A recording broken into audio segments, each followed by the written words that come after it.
ಮಲೇಷಿಯಾದಿಂದ ಅಕ್ರಮವಾಗಿ ಪ್ರಾಣಿಗಳನ್ನು ಸಾಗಾಟ ಮಾಡುತ್ತಿದ್ದ ಖತರ್ನಾಕ್ ಗ್ಯಾಂಗ್ ಅನ್ನು ದೇವನಹಳ್ಳಿಯ ಕೆಂಪೇಗೌಡ ಅಂತಾರಾಷ್ಟ್ರೀಯ ವಿಮಾನ ನಿಲ್ದಾಣದ ಕಸ್ಟಮ್ಸ್ ಅಧಿಕಾರಿಗಳು ಎಡೆಮುರಿ ಕಟ್ಟಿದ್ದಾರೆ.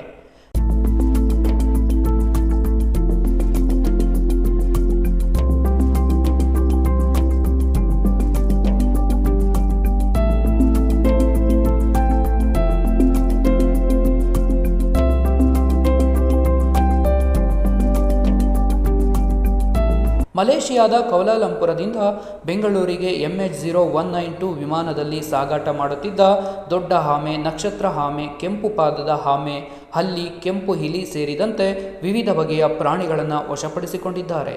ವನ್ಯಜೀವಿ ಸಂರಕ್ಷಣೆ ಕಾಯ್ದೆಯಡಿ ಇಬ್ಬರ ಮೇಲೆ ಪ್ರಕರಣ ದಾಖಲಿಸಿಕೊಂಡಿರುವ ಪೊಲೀಸರು ತನಿಖೆಯನ್ನು ಚುರುಕುಗೊಳಿಸಿದ್ದಾರೆ.